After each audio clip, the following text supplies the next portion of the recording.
Marshmallow Fanboy back with another action figure review, this time for Star Wars The Black Series Deluxe Cobb Vanth from the first season of The Mandalorian. Now, the figure was originally $35, I think, when it came out. Amazon has them for right around $28 now, and the comic book store had him for $25. So I thought, great deal, I'll pick him up. He's got all the cool gear. He's got the jetpack and the helmet, just as sort of scarred up and as sort of dirty as it was in The Mandalorian before Boba Fett himself cleaned it up. Nice rifle and the pistol that he uses. I don't really see why this was deluxe. It has pretty much everything Boba Fett has, and I think maybe just an alternate head. And that's about it. I mean, maybe it's all new tooling. And so they decided to make it a little bit more premium and charge a bigger fee. But on the side, you see Cobb Vanth.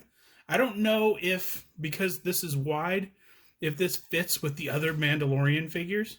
You might have to look that up online or try it yourself if you have the figure.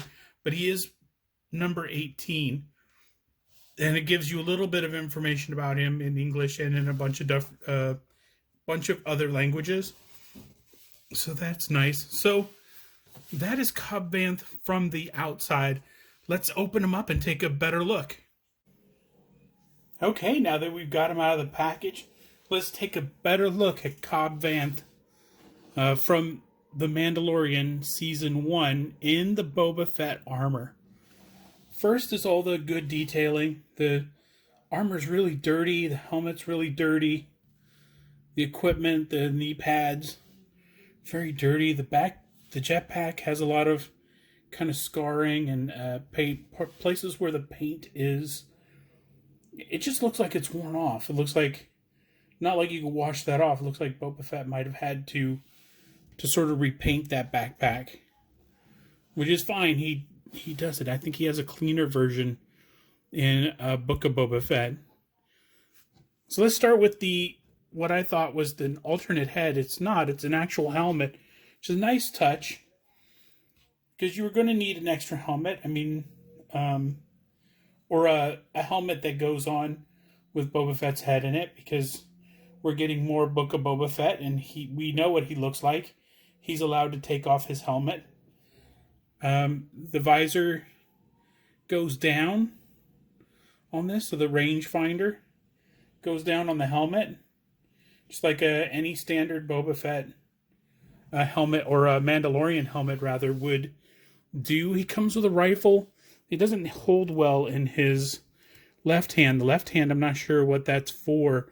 I sort of had him holding the gun when I took some pictures of it, because I thought that was a little bit better. Now I've kind of bent the hand out of shape a little bit. I have to wait till the hand is in better shape. But nice rifle. That's probably screen accurate. The pistol's really nice. It's got a lot of good detailing, and of course the wires that run from here to the gauntlet maybe power that weapon, because it's not a pistol. It's lasers, but of course it hangs on, and it doesn't come off of the elbow or of this point under the shoulder. So you don't get a lot of bend out of the elbow, but you get a lot of spectacular bend out of it, and these hoses stay put. It's really nicely done detail. The backpack stays in place really nicely because it has 3 points where it connects to the armor on the back. Really easy to put on, and once it's on, it doesn't sort of tilt back and forth. So that was nicely done. Of course, the backpack the jets are articulated, so you can point the jets, and they do have empty holes in it, which I have to believe that if the other Boba Fett came with effects pieces, that they would fit into the ports of this jetpack. And it's just an excellent damaged copy of Boba Fett's backpack if you want that for photography or anything. So let's go through it. See, we got let me raise this up a little bit. It's not quite so low. Solo. It's another Star Wars property. Oh, I'm screwing the wrong way. There we go. To the right, there we go. Okay. So the head goes all the way around. I won't do it 360, but it does go all the way around. He has a little tilt here, little tilt on the side, just a little bit. Looks down, just a little. Looks up quite a bit. The down, not so much. I don't know. Yeah, the bottom of his neck moves, so he can look down a good degree. The scarf blocks it a little bit, but I feel like if you took the head off, that scarf comes off probably pretty easily if you don't like it. Otherwise, it's there. It's accurate. It's got the shoulder pads for the armor, so the arms probably aren't going to go 360 degrees. He probably won't aim straight up in the air, but let's see. We can get his arms back. Oh my gosh, this arm goes way back. This goes pretty good, so that's a pretty good range for him. And let's see. I can move this one back into shape. Like I said, no double elbows for the right arm.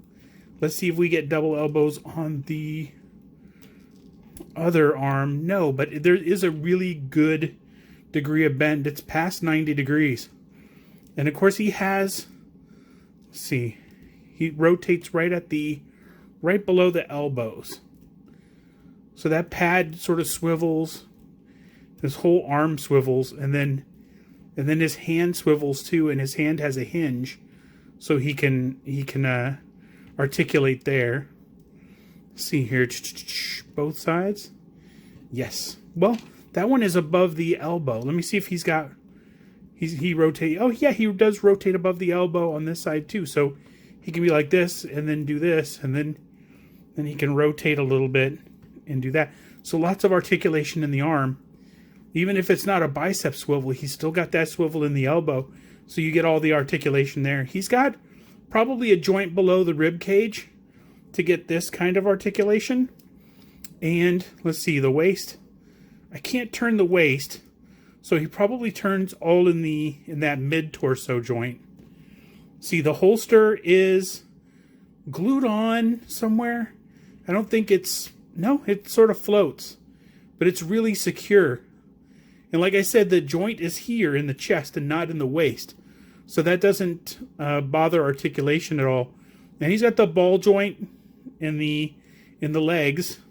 So you get all that articulation. Oh, he's got a thigh swivel. And we've just identified a thigh swivel. Oh, there's a knee swivel too. So there's one here. That's really nicely hidden by the sculpting.